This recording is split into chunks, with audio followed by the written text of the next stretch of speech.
7 நாட்களுக்கு 7 விதமான தண்ணி.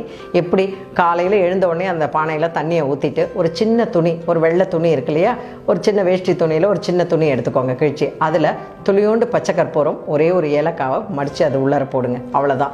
அன்றைக்கு முழுக்க பெருமாள் கோயில் தீர்த்தம் மாதிரி குடிக்கிறதுக்கு அவ்வளவு சுகமாக இருக்கும் அந்த தண்ணி. அடுத்தது 2வது பன்னீர் ரோஜாப்பூ இருக்குது பார்த்தீங்களா, அது உங்கள் பூக்காரம்மாகிட்ட கேட்டு ஒரு 5 ரோஜாப்பூ எடுத்து அதை எதழை மட்டும் எடுத்துகிட்டு நல்ல ஒரு துணியில் அலசிட்டு அதே மாதிரி அந்த துணியில் முடிச்சு போட்டு அதை போட்டுருங்க. முதல் நாள் போட்ட அந்த ஏலக்காய் பச்சைக்கற்பூத்தை அந்த துணியை நல்லா அலசிட்டு அதுலேயே இந்த எதழை போட்டு ரோஜா எதழை போட்டு வச்சுடுங்க. அன்றைக்கி ஃபுல்லாக பன்னீர் வாட்டர் நீங்கள் குடிக்க போகிறீங்க, ரோஸ் வாட்டர். 3வது நாள் வெட்டிவேர்.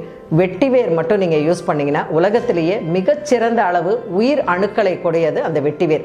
அதனால தான் என்ன பண்ணுவாங்கன்னா அந்த காலத்துல எல்லாம் வயலில் வந்து நாற்று நட்டு களை பறிச்சு எல்லாம் செய்கிறாங்க இல்லையா, அறுவடை முடிஞ்ச பிற்பாடு 10 வருஷத்துக்கு ஒரு தடவை வெட்டிவேர் மட்டும் போட்டு பயிர் செய்வாங்க. ஏன்னா ஒரு தடவை வெட்டிவேரை போட்டு பயிர் செஞ்சுட்டாங்கன்னா அடுத்த 10 வருஷத்துக்கு அந்த மண்ணில் உயிர் சத்து இருக்குமாங்க.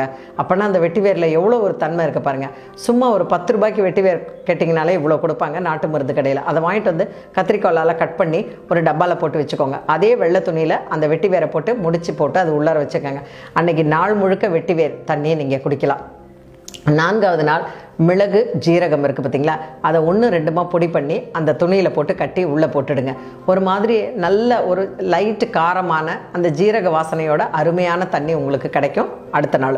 அதுக்கு அடுத்த நாள் பார்த்திங்கன்னா ஓமம் இருக்குது பார்த்தீங்களா, அந்த ஓமத்தை நல்லா சும்மா லைட்டாக க்ரஷ் பண்ணுங்கள். ரொம்ப க்ரஷ் பண்ணி பவுடர் மாதிரி ஆக்கிடாதீங்க. லைட்டாக க்ரஷ் பண்ணி ஒரு துணியில் முடிச்சு போட்டு வச்சுடுங்க. ஓம வாட்டர் இது வயிற்றை வந்து சுத்தமாக கிளியர் பண்ணும், ரொம்ப நல்லாயிருக்கும்.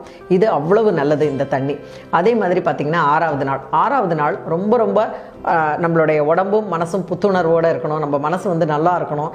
உள்ளே இருக்கக்கூடிய அயம்னா உடம்பு, அந்த அயம் வந்து வெந்து இருக்கக்கூடிய அந்த அயம் வந்து நல்லா இருக்கணும்னா வெந்தயத்தை முதல் நாளே ஊற போட்டுருங்க. ஊற போட்டு அந்த முடிச்சு போட்டு அதில் போட்டுருங்க. அந்த சாரம் எல்லாம் அதில் இறங்கிடும் அந்த தண்ணியில். தண்ணி வந்து ஒன்றுமே ஆகாது, நல்லாயிருக்கும். 7வது நாள் அழகாக நெல்லிக்காய் இருக்குது பார்த்தீங்களா, பெரிய நெல்லிக்காய். அதியமானுக்கு வந்து அவ்வை கொடுத்தது அந்த நெல்லிக்காய். ஏன்னா அது உடம்பை மனசையும் அவ்வளவு புதுசாக வச்சுருக்கிறது அந்த நெல்லிக்காய். அந்த நெல்லிக்காயில் இருக்கக்கூடிய மருத்துவ சக்தியை அளவில்லாதது. நீங்கள் நல்ல ஒரு நேச்சுரோபதி ஆயுர்வேதிக் டாக்டரை பார்த்தீங்கன்னா நெல்லிக்காயை பார்த்து சந்தோஷமாக சொல்லுவாங்க. அந்த நெல்லிக்காயை வாங்கி அந்த நெல்லிக்காயில் கீத்தாக இருக்குது பார்த்தீங்களா, அதை எல்லாத்தையும் அப்படியே கட் பண்ணி எடுத்துருங்க. எடுத்துட்டு லைட்டாக சதன்னு ஒரு அப்படியே 2-3 அடி அடித்து அந்த துணியில் கட்டி அதில் போட்டுருங்க. தண்ணி குடிக்கும்போது அவ்வளவு இனிப்பாக அவ்வளோ நல்லா இருக்குங்க. 7 நாட்களுக்கும் 7 விதமான ஒரு தண்ணி. இந்த தண்ணி இந்த மாதிரி குடிச்சிட்டு வந்தீங்கன்னா, தண்ணி தான் நம்ம உடம்புக்கே ஆதாரம் இல்லையா, ஆழிசூழ் உலகுன்னு சொன்னாங்க. மாதிரி உடம்புக்குள்ளார இருக்கக்கூடிய 80% தண்ணி தான் இருக்குது நம்ம உடம்புல. அந்த தண்ணி சுத்தமாக இருக்கும். நம்ம உடம்புல இருக்கக்கூடிய